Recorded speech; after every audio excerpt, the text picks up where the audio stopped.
Hello everyone, welcome to EduTap. So in today's JAF Foundation series, we'll be discussing the topic NRO account, that is non-resident ordinary account. So if NRIs or persons of Indian origin, they want to come to India and open some account in India. So what are the options available? They can either open a non-resident external rupee account, non-resident external, तो NRE account, FCNR account, foreign currency non resident account FCNR account, फिर NRO account that is non resident ordinary account. तो हम NRO account की बात करेंगे. सो इस account का main purpose है कि जो NRIs हैं, अगर वो इंडिया में कोई इनकम अर्न करते हैं तो वो उस इनकम को इंडिया में ही किसी अकाउंट में अगर रखना चाहें तो वो NRO अकाउंट में रख सकते हैं, नॉन रेजिडेंट ऑर्डिनरी अकाउंट में रख सकते हैं. क्योंकि डिविडेंड इनकम है, कोई रेंटल इनकम है, वो इस अकाउंट में रख सकते हैं. तो इंडियन रेजिडेंट्स, फॉरेन नेशनल्स जो नॉन इंडियन ओरिजिन के हैं, वो भी NRO अकाउंट ओपन कर सकते हैं. NRIs या फिर जो फॉरेन नेशनल्स हैं वो भी NRO अकाउंट ओपन कर सकते हैं. ये अकाउंट आप किसी ऑथराइज डीलर के पास, ऑथराइज बैंक के पास या पोस्ट ऑफिस के पास ओपन कर सकते हैं. क्या NRO अकाउंट जॉइंट फॉर्म में हो सकता है? यस, एक NRI दूसरे NRI के साथ मिलके जॉइंटली ये अकाउंट ओपन कर सकता है. ये जॉइंटली हेल्ड हो सकता है किसी इंडियन रेजिडेंट के साथ भी by the NRI on the former and survivor basis. तो NRI के साथ फॉर्मर और सर्वाइवर बेसिस पे NRO अकाउंट ओपन किया जा सकता है. तो ये किस करेंसी में मेंटेन रहता है? इंडियन रुपी की फॉर्म में मेंटेन रहता है. और यहाँ पे जो अकाउंट ओपन किए जा सकते हैं, savings account, current account, recurring account या फिर FD अकाउंट. तो हर टाइप का अकाउंट जो है NRO अकाउंट में ओपन किया जा सकता है. एंड फिक्स डिपॉजिट जो है वो कितने टाइम के लिए आप यहाँ पे रख सकते हैं? पीरियड फॉर फिक्स डिपॉजिट कितना होता है NRO अकाउंट में? तो जैसे इंडियन रेजिडेंट 7 डेज टू लेके 10 ईयर्स तक फिक्स्ड अकाउंट ओपन कर सकते हैं, FD ओपन कर सकते हैं. सेम ही फिर वो NRO अकाउंट पे भी एप्लीकेबल होता है. अब इस अकाउंट में कौन सा पैसा आ सकता है, कौन सा पैसा जा सकता है, उसके बारे में बात करते हैं. तो अगर हम परमिसिबल क्रेडिट्स की बात करें तो अगर कोई आउटसाइड इंडिया से रेमिटेंस आती है, NRI की कोई रेमिटेंस आती है तो वो इस अकाउंट में आ सकती है. कोई उसके ड्यूज पेंडिंग है इंडिया में, किसी से उसने पैसे लेने हैं, वो इस अकाउंट में आ सकते हैं. किसी और NRO अकाउंट से इस NRO अकाउंट में पैसे आ सकते हैं.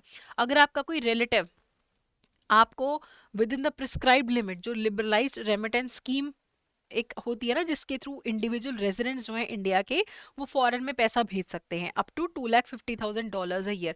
तो विद इन दैट लिमिट वो NRO अकाउंट में भी पैसे डाल सकते हैं. इंडियन रेजिडेंट्स जो हैं वो अपने किसी NRI रिलेटिव को पैसा देना चाहते हैं तो वो उसके NRO अकाउंट में डाल सकते हैं.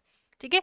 अगर अब हम डेबिट्स की बात करें कि कौन सा पैसा कट सकता है इसमें से, तो कोई उस NRI को लोकल पेमेंट करनी है, उसने किसी और NRO अकाउंट में पैसा डालना है, उसने रेमिटेंस करनी है, अब्रॉड पैसा लेके जाना है, तो इस अकाउंट से वो ले जा सकता है.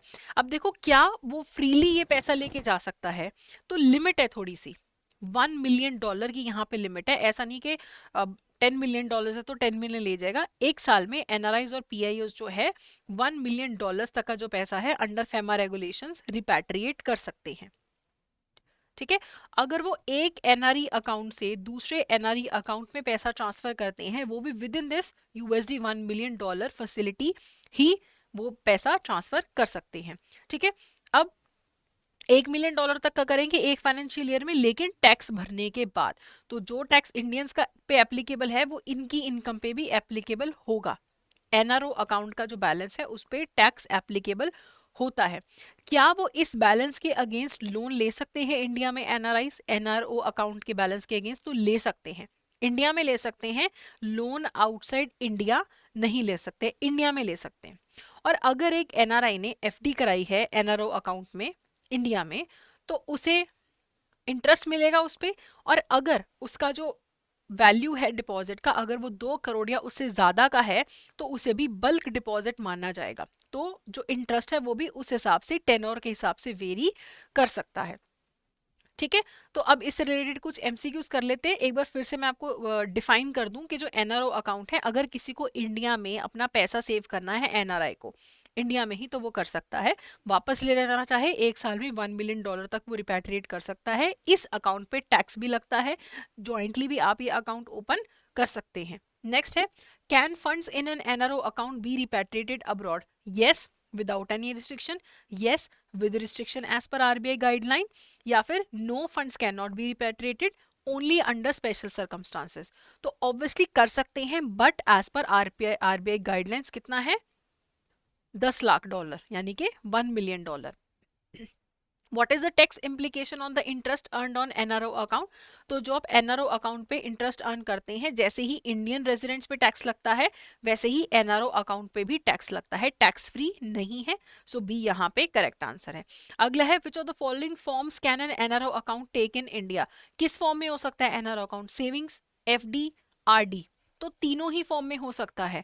सेविंग्स करंट में भी हो सकता है, फिक्स्ड में भी हो सकता है, RD में भी हो सकता है, तो सारी फॉर्म्स में हो सकता है। तो डी यहाँ पे करेक्ट ऑप्शन है। ओके, तो ये था हमारा आज का session. That's it for today. Thank you so much.